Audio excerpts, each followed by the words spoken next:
யாழ்ப்பாண முஸ்லிம் மக்களின் தேவைப்பாடுகள் தொடர்பாக கலந்துரையாடல். வெளியோயா சிங்கள மொழி தொண்டர் ஆசிரியர்கள் யாழில் ஊடக சந்திப்பு. நிரந்தர நியமனம் வழங்குமாறு கோரிக்கை. 4 மணி நேர வாக்குமூலம். சிஐடியிலிருந்து வெளியேறிய சிரேஷ்ட பிரதி போலீஸ் மா அதிபர். சலேவின் கைபேசி மற்றும் கணனியில் சில மர்ம நபர்கள் தொடர்பான அதிமுக்கிய தகவல்கள் வெளிப்படுத்துகிறார் உதய கம்மன் பில. 24 மணி நேரத்தில் 1217 டெங்கு நோயாளர்கள். வெளியாகிய அதிர்ச்சி அறிக்கை. சுரேஷ் சலை விவகாரத்தில் கம்மன் பிளவுக்கு எதிராக சட்ட நடவடிக்கை. கர்தினாலுக்கு எதிரான பொய் பிரச்சாரம். கத்தோலிக்க ஆயர் பேரவை கடும் கண்டனம். கிழக்கில் 1570 ஏக்கருக்குள் பண்ணையாளர்களை முடக்கி புதிய குடியேற்ற திட்டம். டக்ளஸ் தேவானந்தாவின் பெயர் சொல்லும் திட்டமாக தீவகத்துக்கான மீள் புதுப்பிக்கத்தக்க மின் உற்பத்தி திட்டம் அமைந்துள்ளது. ஏபிடிபி பெருமிதம்.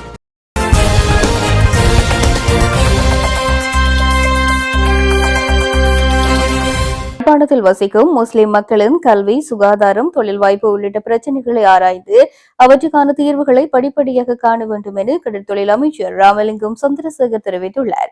யாழ்ப்பாண முஸ்லிம் மக்களின் தேவைப்பாடுகள் தொடர்பான கலந்துரையாடல் கடற்தொழில் அமைச்சரின் தலைமையில் நேற்றைய தினம் புதன்கிழமை மாவட்ட செயலுக்கு கேட்போர் கூடத்தில் நடைபெற்றது. முஸ்லிம் மக்களின் தேவைப்பாடுகள் தொடர்பில் கலந்துரையாடுவதற்காகவே இக்கலந்துரையாடல் ஒழுங்கு செய்யப்பட்டது. முஸ்லிம் மக்களின் கல்வி, சுகாதாரம், தொழில் வாய்ப்பு உள்ளிட்ட பிரச்சினைகளை ஆராய்ந்து அவற்றுக்கான தீர்வுகளை படிப்படியாக காண வேண்டும் என்று கடற்தொழில் அமைச்சர் தெரிவித்தார். அதனைத் தொடர்ந்து கலந்துரையாடலில் முஸ்லிம் மக்களின் அடிப்படை தேவைகள் தொடர்பாக விரிவாக ஆராயப்பட்டது. அத்துடன் ஒஸ்மானியா கல்லூரி விளையாட்டு மைதானத்தின் அபிவிருத்தி, உட்கட்டுமான தேவைப்பாடுகள், வாழ்வாதாரம், வீட்டுத் திட்டம் தொடர்பாகவும் கலந்துரையாடப்பட்டது. இக்கலந்துரையாடலில் பாராளுமன்ற உறுப்பினர் கருணநாதன் இளங்குவரன், மாவட்ட செயலர் பிரதீபன், மேலதிக செயலர் சிவகரன், திட்டமிடல் பணிப்பாளர் சுரேந்திரநாதன், யாழ்ப்பாணம் சாவகச்சேரி பிரதேச செயலாளர்கள், உதவி மாவட்ட செயலாளர்கள் உள்ளிட்ட அதிகாரிகளும், முஸ்லிம் மக்களின் பிரதிநிதிகள் மற்றும் சமூக மட்ட அமைப்புகளின் பிரதிநிதிகளும் கலந்து கொண்டனர்.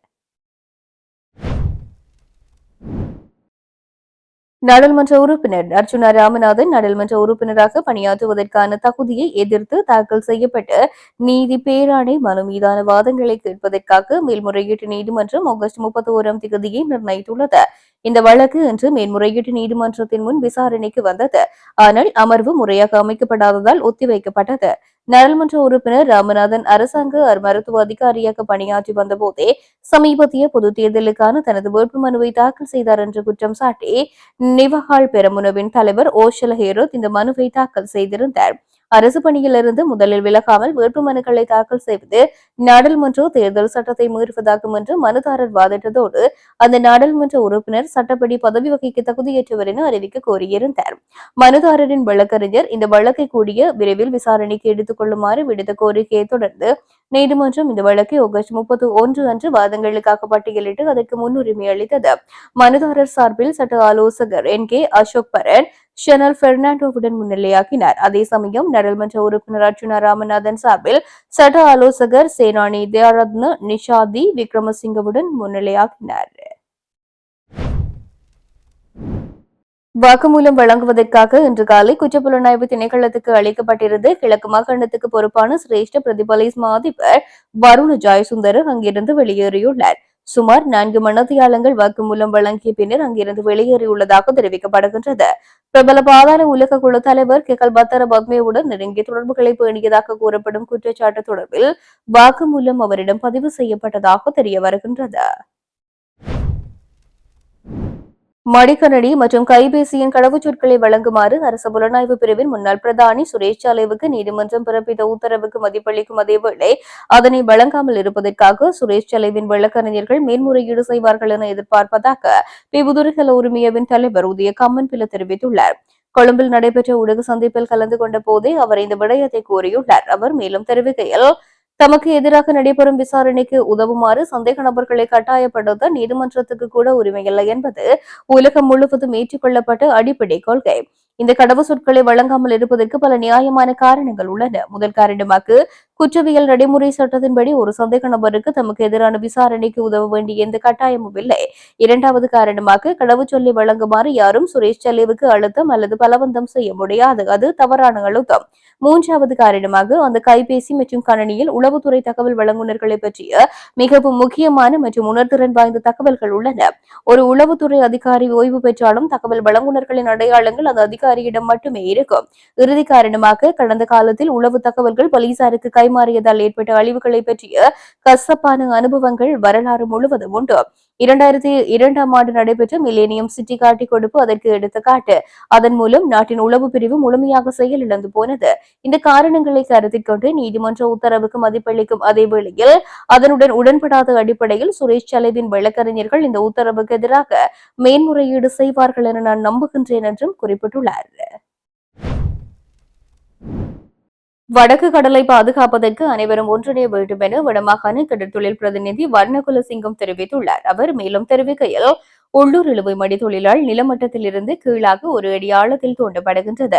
இதனால் மீன் வசிப்பிடங்கள், உற்பத்தி இடங்கள் என்பன முற்றுமுழுதாக இல்லாமல் போகின்றன. இதனால் தற்போது கடற்தொழிலாளர்கள் தமது வாழ்வாதாரத்துக்காக பெரிதும் பாதிக்கப்பட்டுக் கொண்டிருக்கின்றார்கள். மீன்பிடி மற்றும் நீரியல் வளத்துறை அமைச்சர் உட்பட மீனவ அமைப்புகளின் பிரதிநிதிகள் அனைவரும் உள்ளூர் ரோலர்கள் மூலம் மேற்கொள்ளப்படுகின்ற சட்டவிரோத கடற்தொழில் தொடர்பாக எவரும் வாய் திறப்பது இல்லை. திட்டமிட்ட முறையிலேயே எமது கடல் வளங்கள் முற்றுமுழுதாக அளிக்கப்படுகின்றது. இதனை தடுப்பதற்காக சுமந்திரன் உட்பட அனைத்து தமிழ் அரசியல்வாதிகளும் உரிய நடவடிக்கைகளை மேற்கொள்ள வேண்டும். சட்டவிரோதமான தொழில்கள் ஊக்குவிக்கப்பட்டமையினால் தான் கடலில் மீன்பிடி முற்றுமுழுதாக இல்லாமல் போயுள்ளது. வடமராட்சி கிழக்கில் அதிகளவான சுருக்கு வலை தொழில்கள் இடம்பெற்று வருவதாகவும் ஒரு சிலரை தவிர வேறு எவரையும் கைது செய்ய நடவடிக்கை மேற்கொள்ளாது இல்லை. எமது கடலை பாதுகாப்பதற்கு அனைவரும் ஒத்துழைக்க வேண்டும் என்றும் சட்டவிரோத தொழிலில் ஈடுபடுபவர்களை கட்டுப்படுத்துவதற்கு உரிய தரப்புகள் உரிய நடவடிக்கைகளை எடுக்க வேண்டும் என்றும் அவர் கோரிக்கை முன்வைத்தார். நான் நாகராசா வர்ணவசிங்கம், வடமாகாண கடற்தொழிலாளர் கூட்டுறவு சங்க சமாச பிரதிநிதி. இன்றைக்கு நேற்றை முன்தினம் இணையம் ஒரு கலந்துரையாடல் ஒன்று வச்சு அதில் கடற்தொழில் அமைச்சரோட கதைச்சு கடற்தொழில் அமைச்சர் ஊடகவியாளருக்கு சில கருத்துக்கள் தெரிவித்திருக்கிறார். அந்த கருத்து தெரிவிப்பில் ஊடகவியாளர் கேட்ட கேள்விகளுக்கு உண்மையின்படி அதுல ஒன்றுமே ஒரு சரியான ஒரு நிரந்தரமான பதில் ஒன்றும் இல்லை. எல்லாம் தலைவரின் நலவெலுமான முறையில் அடிப்படையில் அந்த பதில்கள் சொல்லியிருக்கார் கடற்தொழில் அமைச்சர். அவ ஊடகவியலாளர் கேட்ட கேள்விக்கு, இந்த உள்ளூர் இழுவமடி தொழில் எப்ப தடை செய்யப்படும் என்று கேட்ட கேள்விக்கு அவர் ஒரு பதிலொன்று சொல்லியிருக்கிறார். அது ஒரு சொத்தான தொழில், அதை நாங்கள் இப்போதைக்கு தடை செய்யற மாதிரி இல்லை என்ற மாதிரி தான் அவர்கிட்ட கருத்து போய் கொண்டிருக்கிறது.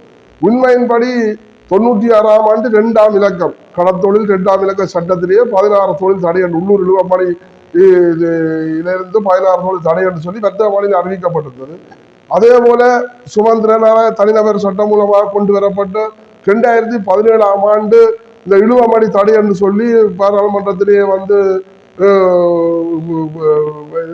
ஆதரவை பெற்று வர்த்தமானியில் அறிவிக்கப்பட்டது தடை என்று சொல்லி. ஆனால் இன்று வரையும் அது தடை செய்யப்படவில்லை. உண்மையின்படி இதை இன்றைக்கு ஒரு கடற்தொழில் அமைச்சர் சொல்றாருன்னா இது ஸ்டொப்டான தொழில்னு சொல்லி. ஒரு ரால் அந்த ரால் இந்த மீசை அந்த தும்பு சேர்த்து மட்டத்துக்கு வெறும் வரையும் அந்த ரால் புதையும். கிட்டத்தட்ட மட்டுமட்டா ஒரு 3/4 அடி 1 அடி தூரத்துக்கு அந்த ரால் புதையும். அந்த ராலை கிண்டித்தான் பிடிக்கணும். நிலத்தை கிண்டித்தான் ரால் நண்டு சங்கு என்றாலும் சரி அட்டி என்றாலும் சரி இவ கிளறித்தான் பிடிக்க வேணும். அதை இன்றைக்கு ஒரு கடற்தொழில் அமைச்சர், ஒன்றும் விளங்காத ஒரு கடற்தொழில் அமைச்சர் சொட்டான தொழில் என்று சொல்லியிருக்கிறார். இதே அந்த இணையம் அதை கேட்டுக்கொண்டுதான் இருந்தாரு. இதுக்கு மறு அறிவித்தல் வரையில்லை. ஏனென்று சொன்னால் இன்றைக்கு அதுல இணையத்தில் இருக்கிற சுப்பிரமணியமா இருக்கட்டும், ராசச்சந்திரா இருக்கட்டும், இல்லது ஆரமா இருக்கட்டும், அதுல நெவரா இருக்கட்டும், இருக்கு 7 மண்டா வாயை துறக்கட்டு பார்ப்போம். இந்த உள்ளூர் இழுவமடி சம்பந்தமாக இவங்க வாயை துறக்க மாட்டாங்க. இன்றைக்கு நான் இதை எங்க தமிழ் அரசியல் கட்சி சுமந்திரன் உட்பட சகல தமிழ் அரசியல் கட்சிக்கு நான் தெரிவிக்கிற ஏன்னு சொன்னால் உங்களோட கவனத்துக்கு திட்டமிட்டு சதி இது வடமாகாண கடலை அழிக்கிறதுக்கு ஒரு திட்டமிட்ட சதி ஒன்று நடந்து கொண்டிருக்கிறது. இதுக்கு எங்கிருந்து அரசியல்வாதிகள் துணை போகாமல் இதுக்குரிய நடவடிக்கை எடுத்து இந்த தடை செய்யப்பட்ட தொழில் எல்லாத்தையும் நிறுத்தணும். சுமந்திரன் உட்பட சகல அரசியல்வாதிகளுக்கு இது உடனடியாக கவனத்துக்கு தான் கொண்டு வரலாம். ஏனென்று சொன்னா இன்றைக்கு கடல்ல மீன் இல்லை, சாப்பிட மீன் இல்லை. இன்றைக்கு இன்றைக்கு சட்டவிரோதமான தொழில ஊக்குவிக்கப்பட்டதாலதான் இன்றைக்கு கடல்ல மீன் இல்லாமல் எங்கட மக்கள் செத்து கொண்டிருக்கிறேன். இன்றைக்கு உண்மையானபடி வடமராட்சி கிழக்க பாருங்க, சுருக்கு வேலை இல்லாத வீடும் இல்லை, சுருக்கு வேலையில கால் வைக்காத நபருமே இல்லை. அப்படியா கொத்தாடத்துல இன்றைக்கு வடமராட்சி கிழக்குல சுருக்கு வேலை போய் கொண்டிருக்கு. சாம்பிளுக்கு நீங்கள் பிடிக்கிறேன்னா சும்மா சம்பிரதாயத்துக்கு ஒன்றை பிடிச்சு போட்டு நீங்கள் விருதுகள். அப்ப இன்றைக்கு எவ்வளவு ஒரு திட்டம், இன்றைக்கு உள்ளூர் இழுவப்படையில இருந்து லைட் தைக்கிறதுல இருந்து சுருக்கு வேலையில இருந்து சட்டவிரோதமான தொழில் எல்லாத்தையும் நடந்தால் இன்றைக்கு கடல்ல மீன் இல்லாமல் இன்றைக்கு மீனவர்கள் செத்து கொண்டிருக்கிறார்கள். இதை நீங்கள் எல்லாரும் கவனம் எடுக்காமல் நீங்கள் ஏனோ தானோன்னு இருக்கிறீர்கள். நாங்கள் திருப்பியும் அரசியல்வாதிக்கு எதிரான முறையில நான் கதைக்க வலிக்கிட்டேன்னு சொன்னால் நான் மூக்குடைய நாரணார கதைப்பேன், நான் வேற விதமாக கதைப்பேன். நான் உண்மையின்படி இன்றைக்கு சுமந்திரன் கொண்டு இந்த சட்டத்தை கொண்டு அவர்தான் இதுக்கு முட்டுக்கட்டை போட்டான். உடனே சட்டத்தை சுமந்திரன் தான் முட்டுக்கட்டை போட்டவர். நான் போய் அவரை வேம்படி சந்தியில் அவரை வீட்டில் நாங்கள் போய் வடமராட்சி வழக்கு சமாச தலையை கதை கேட்கல. உடனே வழக்கு போடுவோம் அதோன்னு சொல்லி தூக்கி அடித்தவர். நான் உடனே போடுவோம் பான்னு சொல்லி இன்றைக்கு இதுவரையில ஒரு நடவடிக்கையும் இல்லை. ஆனா இன்றைக்கு உண்மையான இன்றைக்கு திருப்பி உங்களை கேட்டுக்கொள்வது சுமந்திரனுக்கு சாகல இன்றைக்கு திட்டமிட்டு எங்கள் இந்த வடமராட்சி கடலை அழிச்சு கொண்டிருக்கிறாங்க. அழிச்சு எங்கள் மீனவரை வறுமைப்படுத்தி அந்நிய நாட்டுக்கு இந்த கடலை கொடுப்பதான் திட்டம் போடுறாங்க. ஏனென்று சொன்னால் ஒரு புதிய சட்டத்தை முதல் இந்த கடற்தொழில் அமைச்சர் டக்ளஸ் வளர்ந்தார். புதிய சட்டத்தை கொண்டு வந்து மக்களால் நிராகரிக்கப்பட்டு திருப்பி அனுப்பப்பட்டது. திருப்பி அனுப்பப்பட்ட சட்டத்தை அந்த உணவியாளர் சொல்றார் 2 மாதத்திலேயே திருப்பி ஒரு புதுசாக ஒரு சட்டம் ஒன்று வரையறுக்கப்பட்டது. அந்த சட்டம் வரும்பண்டு உண்மையின்படி சரியான ஒரு உண்மையின்படி இந்த மக்கள் கருத்து ஒரு கடற்தொழில் அமைச்சராக இருந்தால் நேரா நிறுவனத்தையும் கூட்டிக் கொண்டு பொது அமைப்புகள் இருக்கு. உண்மையின்படி இந்த சம்மேளனம் அவர்களை விட்டுட்டு பாதிக்கப்பட்ட கடற்தொழில் சங்கத்தின் தலைவர்களை கூட்டிக் கொண்டு நீங்கள் ஒரு நாள் இல்லாவில போய் அந்த டோலர் என்ன செய்துன்னு பாருங்க. முல்லைத்தீவு மாவட்டத்தின் கரைத்துறை பெற்ற பிரதேச செயலாளர் பிரிவிற்குட்பட்டு கேப்பாபுலவில் ராணுவத்தினரால் ஆக்கிரமிக்கப்பட்டுள்ள தமது பூர்வீக காணிகளை விடுவிக்க கோரி மக்கள் முன்னெடுத்து வரும் தொடர் போராட்டம் இன்று 9வது நாளாகவும் இடம்பெற்று வருகின்றது. கேப்பாபுலவில் 55 குடும்பங்களுக்கு சொந்தமான 59.5 ஏக்கர் பூர்வீக வாழ்விட காணிகள் நீண்ட காலமாக ராணுவ ஆக்கிரமிப்பின் கீழ் உள்ள நிலையில் குறித்த காணிகளை உடனடியாக விடுவிக்குமாறு வலியுறுத்திய இந்த தொடர் கவனஈர்ப்பு போராட்டம் முன்னெடுக்கப்படுகின்றது. இது தொடர்பில் அவர்கள் ஊடகங்களுக்கு கருத்து வெளியிடுகையில் 59.5 ஏக்கர் காணிகள் பூர்வீக மக்களுக்கு சொந்தமானவை என்றும் தற்போது அந்த பகுதியில் அமைந்துள்ள ராணுவ நிலையங்களை அருகில் உள்ள மாற்று நிலையங்களுக்கு இடமாற்றம் செய்யுமாறு தங்கள் கோரிக்கை விடுப்பதாகவும் தெரிவித்தனர். தேசிய பாதுகாப்புக்கு எந்த வகையிலும் பாதிப்பு ஏற்படாத விதத்தில் ராணுவ முகாம்களை மாற்றியமைத்து பூர்வீக மக்களின் காணிகளை அவர்களிடம் மீள ஒப்படைக்க வேண்டும் என்பதே நியாயமான மற்றும் தார்மீக கோரிக்கை என அவர்கள் வலியுறுத்தினார்கள். இந்த கோரிக்கைகள் எந்தவித திரிவுமின்றி ஜனாதிபதியின் கவனத்திற்கு கொண்டு செல்லப்பட வேண்டும் என்பதற்காக ஊடகங்களும் பொதுமக்களும் ஒத்துழைப்பு வழங்க வேண்டும் எனவும் கேட்டுக் கொண்டனர். கடந்த 17 ஆண்டுகளாக காணி விடுவிப்புக்காக பல்வேறு வழிகளில் போராடி வருவதாக குறிப்பிட்ட அவர்கள் இதுவரை எந்த நிரந்தர தீர்வும் கிடைக்கவில்லை. இனி வாக்குறுதி அரசியலும் வலியுறுத்தல் அரசியலும் எமக்கு தேவையில்லை. எமக்கு தற்போது தேவையானது செயல்பாட்டு அரசியல் மட்டுமே. ஜனாதிபதி உடனடியாக தலையீடு செய்து காணிகளை விடுவிக்க வேண்டும் என்றும் அவர்கள் கோரிக்கை விடுத்தனர். அத்துடன் எதிர்வருகின்ற ஞாயிற்றுக்கிழமை காலை 9 மணி முதல் நண்பகல் 12 மணி வரை நடைபெறவுள்ள கவனஈர்ப்பு போராட்டத்தில் அனைத்து அரசியல் கட்சிகள், மக்கள் பிரதிநிதிகள், அரசு சார்பற்ற நிறுவனங்கள் மற்றும் பொதுமக்கள் கலந்து கொண்டு தங்களது கோரிக்கைக்கு ஆதரவு வழங்குமாறும் அழைப்பு விடுக்கப்பட்டது. வடக்கு மற்றும் கிழக்கு பகுதிகளில் மட்டுமே இவ்வாறான நிலைமைகள் நீடித்து வருவதாக குறிப்பிட்ட போராட்டக்காரர்கள் மக்கள் தங்களது பூர்வீக நிலங்களில் மீண்டும் குடியேறி சுதந்திரமாக விவசாயம் செய்து வாழ்வதற்கான உரிமையை கோருவதாகவும் பூர்வீக மக்களுக்கான காணிகளை மீள வழங்குவதன் மூலம் நாட்டில் நல்லிணக்கத்தை மேலும் வலுப்படுத்த முடியும் என்றும் நம்பிக்கை வெளியிட்டனர். கிளிநொச்சி மாவட்டத்தை சேர்ந்த கமக்காரர் அமைப்புகள் மற்றும் மீனவ சங்கங்களின் பிரதிநிதிகளுக்கு எல்னினோ தொடர்பான கலந்துரையாடல் இன்று நடைபெற்றது. கிளிநொச்சி மாவட்ட அனர்த்த முகாமைத்துவ நிலையத்தின் ஒழுங்குபடுத்தலில் குறித்த கலந்துரையாடல் நடைபெற்றது. ஏற்பட போகும் எல்னினோ நிலையை எவ்வாறு எதிர்கொள்வது தொடர்பாக யாழ்ப்பாண பல்கலைக்கழக கலைப்பீட பீடாதிபதி பேராசிரியர் நாகமுத்து பிரதீபராஜா கலந்து கொண்டு விளக்கம் அளித்தார். குறித்த கலந்துரையாடலில் மாவட்ட அரசாங்க அதிபர் எஸ் முரளிதரன், மாவட்ட அனர்த்த முகாமைத்துவ நிலைய உதவி பணிப்பாளர் அழகக்கோன், கமக்காரர் அமைப்புகளின் பிரதிநிதிகள், மீனவ சங்க பிரதிநிதிகள், போலீஸ் உத்தியோகத்தர்கள் என்று பலர் கலந்து கொண்டனர். தொடர்ந்து தற்போதைய எல்னினோ நிலைமை தொடர்பாக பேராசிரியர் நாகமுத்து பிரதீபராஜா ஊடகங்களுக்கு கருத்து தெரிவித்திருந்தார். அரசு புலனாய்வு பிரிவின் முன்னாள் பிரதானி சுரேஷ் சலை கைது செய்யப்பட்டமை குறித்து முன்னாள் அமைச்சர் உதயகம்மன் பிளவுக்கு எதிராக நீதிமன்றத்தை அவமதித்ததாகவும் மதங்களுக்கு இடையிலான பதற்றத்தை தூண்டும் வகையில் கருத்து வெளியிட்டதாகவும் முன்வைக்கப்பட்ட குற்றச்சாட்டுகள் தொடர்பில் சட்ட நடவடிக்கைகளை முன்னெடுக்குமாறு நீதிமன்றம் உத்தரவிட்டுள்ளது. இவ்வழக்கில் முன்னாள் அமைச்சர்களான உதயகம்மன் பிலு, விமல் வீரவன்ச, நாடாளுமன்ற உறுப்பினர் திலீப் ஜாய்வீர உள்ளிட்ட 6 பேர் கடந்த காலங்களில் ஊடக மாநாடுகளில் வெளியிட்ட கருத்துக்கள் நீதிமன்றத்தை அவமதிக்கும் வகையில் இருந்ததாக அரசு தரப்பு நீதிமன்றத்தில் தெரிவித்துள்ளது.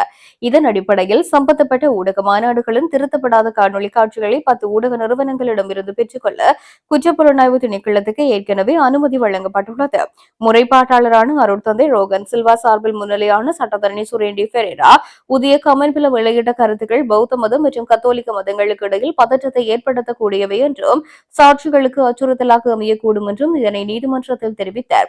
இதனை அடுத்து குறித்த விடயம் தொடர்பில் உடனடியாக முறைப்பாடு பதிவு செய்து விரைவான விசாரணைகளை மேற்கொள்ளுமாறு குற்றப்புலனாய்வு திணைக்களத்துக்கு நீதிமன்றம் உத்தரவிட்டது. மேலும் இவ்வழக்கில் தொடர்புடைய அனைத்து சந்தேக நபர்களையும் எதிர்வரும் செப்டம்பர் 2ஆம் தேதி காணொலி தொழில்நுட்பம் ஊடாக நீதிமன்றத்தில் முன்னிலைப்படுத்தவும் அன்றைய தினம் விசாரணையின் முன்னேற்றம் தொடர்பான அறிக்கையை சமர்ப்பிக்கவும் குற்றப்புலனாய்வு திணைக்களத்துக்கு நீதிமன்றம் உத்தரவு பிறப்பித்துள்ளது. கடந்த 24 மணித்தியாலங்களில் புதிதாக 1217 டெங்கு நோயாளர்கள் அடையாளம் காணப்பட்டுள்ளதுடன் நாட்டில் இதுவரை பதிவாகியுள்ள ஒட்டுமொத்த டெங்கு நோயாளர்களின் எண்ணிக்கை 55,406 ஆக உயர்ந்துள்ளது. கடந்த ஜூன் மாத காலப்பகுதிக்குள் மாத்திரம் 21,565 நோயாளர்கள் பதிவாகியுள்ளதாக தெரிவிக்கப்படுகின்றது. இலங்கையில் டெங்கு நோயாளர்களின் எண்ணிக்கை தொடர்ந்து அதிகரித்து வருவதாகவும் இந்நிலைமை இன்னமும் அபாயகரமான மட்டத்திலேயே நீடிப்பதாகவும் தேசிய டெங்கு ஒழிப்பு பிரிவின் பதில் பணிப்பாளர் மருத்துவர் கபில கர்ணங்கர விடுத்த எச்சரிக்கையில் இதனை கூறியுள்ளார். டெங்கு நோய் காரணமாக இந்த வருடத்தில் இதுவரை 32 மரணங்கள் பதிவாகியுள்ளதாகவும் மருத்துவர் கபில கர்ணங்கர தெரிவித்துள்ளார். வழமையைப் போல மேல் மாகாணத்திலேயே அதிக அளவிலான டெங்கு நோயாளர்கள் பதிவாகியுள்ளனர். மொத்த நோயாளர்களில் 52% மேல் மாகாணத்தை சேர்ந்தவர்கள் ஆவர். கொழும்பு மாவட்டத்தில் 11,392 நோயாளர்களும், கம்பக மாவட்டத்தில் 11,006 நோயாளர்களும் பதிவாகியுள்ளனர். இந்த இரு மாவட்டங்களுமே டெங்கு பரவலில் முதன்மையாக உள்ளதாகவும் அவர் சுட்டிக்காட்டினார். ஈஸ்டர் பயங்கரவாத தாக்குதல்களால் பாதிக்கப்பட்டவர்களுக்கு உண்மையையும் நீதியையும் கொண்டு வருவதற்கான பேராயர் மல்கம் கர்தினால் ரஞ்சித்தின் முயற்சிகளுக்கு தனது முழு ஆதரவையும் தெரிவித்து இலங்கை கத்தோலிக்க ஆயர் பேரவை ஒரு அறிக்கையை வெளியிட்டுள்ளது. சமீப காலமாக சில தரப்பினர் கர்தினாலையும் சில அருட்தந்தையர்களையும் அவமதிக்கும் வகையில் சமூக ஊடகங்களில் தீய மற்றும் பொய்யான கருத்துக்களை பரப்ப முயற்சி செய்து வருவதாக கத்தோலிக்க ஆயர்கள் பேரவை அந்த அறிக்கையில் சுட்டிக்காட்டியுள்ளது. கர்தினால் தனது பதவிக்காலத்தை நீடிப்பதற்காக ஈஸ்டர் ஞாயிறு பயங்கரவாத தாக்குதலை பயன்படுத்திக் கொள்கிறார் என்பதே பிரதான பொய் பிரச்சாரம் என்று அவர்கள் சுட்டிக்காட்டியுள்ளனர். இது முற்றிலும் பொய்யான பிரச்சாரம் என்றும் ஆயர்கள் பேரவை இதை வன்மையாக கண்டிக்கிறது என்றும் அந்த அறிக்கையில் தெரிவிக்கப்பட்டுள்ளது. மட்டக்களப்பு எல்லைப் பகுதியில் உள்ள மயிலத்தமடு மாதவனை காணிகளுக்குள் அத்துமீறி சட்டவிரோத விவசாய நடவடிக்கைகளில் ஈடுபட்டு வருவோருக்கு சட்ட ரீதியான அங்கீகாரத்தை வழங்க முயற்சித்து முன்னாள் கிழக்கு மாகாண ஆளுநரின் செயல் திட்டத்தை தற்போதைய அரசு நடைமுறைப்படுத்த முயற்சிக்கிறதா என்ற சந்தேகம் எழுகிறது என ஏறாவூர் பற்று பிரதேச சபை உறுப்பினர் நிலாந்தன் தெரிவித்துள்ளார். மட்டக்களப்பு எல்லை பிரதேசமான மயிலத்தமடு மாதவனை பிரதேசத்தில் கால்நடை பண்ணையாளர்களுக்கும் சட்டவிரோத விவசாய குடியேற்றவாசிகளுக்கும் இடையில் உருவாக்கியுள்ள முருகல் நிலை தொடர்பாக ஊடகங்களுக்கு கருத்து தெரிவித்த போதே அவர் இவ்வாறு தெரிவித்துள்ளார். அவர் தொடர்ந்தும் தெரிவித்ததாவது: மட்டக்களப்பு எல்லைப் பகுதியில் உள்ள மயிலத்தமடு மாதவனை காணிகளுக்குள் அத்துமீறி சட்டவிரோத விவசாய நடவடிக்கைகளில் ஈடுபட்டு வந்து சட்டவிரோத குடியேற்றவாசிகள் நீதிமன்ற உத்தரவுகளுக்கு அமைய வெளியேற்றப்பட்ட நிலையில் அண்மையில் ஜனாதிபதி தலைமையில் நடைபெற்ற மட்டக்களப்பு மாவட்ட அபிவிருத்தி குழு கூட்டத்தில் கால்நடை பண்ணையாளர்கள் தங்களது கால்நடைகளை மீட்பதற்காக 1570 ஏக்கர் காணிகளை ஒதுக்கீடு செய்வதாக அறிவித்திருந்தார். இந்த தீர்மானம் நிறைவேற்றப்பட்டு ஓரிரு மாதங்களுக்குள்ளேயே குறித்த காணிகளுக்குள் மீண்டும் சட்டவிரோத விவசாய நடவடிக்கைகளில் ஈடுபட்டு வரும் குழுக்கள் உள்நுழைந்து விவசாய நடவடிக்கைகளில் ஈடுபட்டு வருவதுடன் அதனை தடுக்க முயற்சித்த பண்ணையாளர்களுக்கும் சட்டவிரோதமாக விவசாய நடவடிக்கைகளில் ஈடுபட்டு வந்தவர்களுக்கும் இடையில் முருகல் நிலையும் ஏற்பட்டிருந்தது. இவ்வாறான நிலையில் மேற்படி பிரதேசங்களுக்கு பொறுப்பான அரச நிர்வாகமோ பாதுகாப்பு வழங்க வேண்டிய பாதுகாப்பு தரவினரோ இது குறித்து எவ்வித நடவடிக்கைகளையும் இதுவரை எடுக்கவில்லை எனவும் பண்ணையாளர்கள் குற்றம் சுமத்தினர். மட்டக்களப்பு எல்லையில் உள்ள மயிலத்தமடு மாதவனை பகுதியில் சுமார் 17,000க்கும் மேற்பட்ட ஏக்கருக்கு காணிகள் உள்ளது. இதில் வெறும் 1570 ஏக்கர் காணிகளை மாத்திரமே கால்நடை பண்ணையாளர்களுக்கு வழங்கியுள்ளனர். இது பண்ணையாளர்களின் கால்நடைகளை வளர்ப்பதற்கு போதுமானதாக இல்லை. இந்நிலையில் மீதி காணிகளை மகாவலி அபிவிருத்தி திணைக்களமும் வனலாகா திணைக்களமும் என்ன செய்ய போகிறது என்ற கேள்வி எழுகின்றது. வருகின்றது. விவசாய அபிவிருத்தி திட்டங்களுக்காக உருவாக்கப்பட்ட மகாவலி அபிவிருத்தி திணைக்களம் தமிழ் மக்களை பொறுத்தவரை வரலாற்றில் அது ஒரு நில ஆக்கிரமிப்பு மற்றும் அது ஒரு சிங்கள குடியேற்றங்களுக்கு சட்ட ரீதியான அங்கீகாரத்தை வழங்கும் திணைக்களமாகவே உள்ள நிலையில் மட்டக்களப்பு எல்லையில் உள்ள மயிலத்தமடு மாதவனை பிரதேசங்களிலும் அவ்வாறான குடியேற்றம் ஒன்றிற்கு மகாவலி அபிவிருத்தி திணைக்களத்தின் சட்ட ரீதியான அதிகாரம் துணை போகுமா, அதற்கு தற்போதைய அரசாங்கம் ஆதரவு வழங்குமா என்ற சந்தேகங்கள் வலுத்து வரும் நிலையில் இவ்வாறான சம்பவங்கள் ஆட்சியாளர்களை மீறி தொடர்ந்தும் எவ்வாறு நடைபெற்று வருகின்றது. எம்மை பொறுத்தவரை இந்த விடயத்தை அரசியலாக்க முன்னாள் கிழக்கு மாகாண ஆளுநர் அனுராதா ஜெயம்பத் முயற்சிக்கின்றார் என்ற சந்தேகம் எழுகின்றது. இதற்கு தற்போதைய அரசாங்கம் துணை போகிறதா என்ற கேள்வி எழுகிறது என்றும் தெரிவித்துள்ளார். தீபகத்தின் இருப்பை பாதுகாப்பதற்கும் வாழ்வியலை மேம்படுத்துவதற்கும் டக்ளஸ் தேவானந்தாவினால் முன்னெடுக்கப்பட்ட வேலை திட்டங்களுள் மிகவும் அற்புதமான பெயர் சொல்லக்கூடிய திட்டமாக மீள் புதுப்பிக்கத்தக்க கலப்பு முறை மின்சார உற்பத்தி திட்டம் அமைந்துள்ளதாக ஈழ மக்கள் ஜனநாயக கட்சியின் ஊடக செயலாளர் ஸ்ரீகாந்த் பன்னீர்செல்வம் பெருமைப்பட தெரிவித்துள்ளார். பூகோள அரசியலில் இந்தியாவின் நலன்கள் பாதிக்கப்படும் வகையிலான திட்டங்களை இடமளிக்கக் கூடாது என்று டக்ளஸ் தேவானந்தாவின் உறுதியான நிலைப்பாடு குறித்த கலப்பு முறை மின் உற்பத்தி திட்டத்தின் மூலம் வெளிப்படுத்தப்பட்டுள்ளது எனவும் தெரிவித்துள்ளார். இந்தியாவின் நிதியுதவியில் நெடுந்தீவு, அனலைத்தீவு மற்றும் நயினாதீவு ஆகிய தீவுகளில் குறித்த மின் உற்பத்தி திட்டத்திற்கான பணிகள் நடைபெற்று வருகின்ற நிலையில் நெடுந்தீவில் முன்னெடுக்கப்பட்டு வருகின்ற கட்டுமான பணிகளை பார்வையிட்ட பின்னர் கருத்து வெளியிடும் போதே ஏபிடிபி கட்சியின் ஊடக செயலாளரினால் குறித்த விடயம் வெளிப்படுத்தப்பட்டுள்ளது. அங்கு தொடர்ந்தும் அவர் தெரிவிக்கையில் நெடுந்தீவின் வளர்ச்சியில் தொடர்ந்தும் தீவிர கவனம் செலுத்தி வருகிற இபிடிபியின் செயலாளர் டக்ளஸ் தேவானந்தா மின்சாரமின்றி இருண்டு கிடந்த நெடுந்தீவுக்கு ஒளியூட்டும் நோக்கோடு 1996ஆம் ஆண்டு பல்வேறு சிரமங்களுக்கு மத்தியில் மின்புறப்பாக்கி ஒன்றினை எடுத்து சென்று மட்டுப்படுத்த அளவிலான மின்சார பாவனையை ஆரம்பித்து வைத்தார். பின்னர் 2001ஆம் ஆண்டு புனர்வாழ்வு அமைச்சராக இருந்த காலத்தில் மின்சார சபை மூலம் பாரிய மின்புறப்பாக்கியை பொருத்தி தொடர்ச்சியான மின் விநியோகத்தினை உறுதிப்படுத்தினர். எனினும் மின்புறப்பாக்கியை செயல்படுத்துவதற்கான எரிபொருள் கடல் வழியாக எடுத்துச் செல்ல வேண்டியிருப்பதனால் மின் உற்பத்தி செலவு அதிகமாக இருந்து வந்த நிலையில் கடந்த அரசாங்கத்தில் கடற்தொழில் அமைச்சராக பணியாற்றிய செயலாளர் நாயகம் டக்ளஸ் தேவானந்தா தீவகத்துக்கு குறைந்த விலையில் நிலையான மின்சார விநியோகத்தை உறுதிப்படுத்தும் வகையில் பாரிய வேலை திட்டம் ஒன்று வடிவமைக்கப்பட்டது என்றும் அவர் தெரிவித்திருக்கின்றார். நிதி திட்டமிடல் மற்றும் பொருளாதார அபிவிருத்தி அமைச்சின் நலன்புரி நன்மைகள் சபையினால் வழங்கப்படும் அஸ்வசும நலன்புரி திட்டத்தின் கீழ் யூன் மாதத்திற்கான முதியோர் கொடுப்பனவு குறித்து அறிவிப்பு ஒன்று வெளியாகியுள்ளது.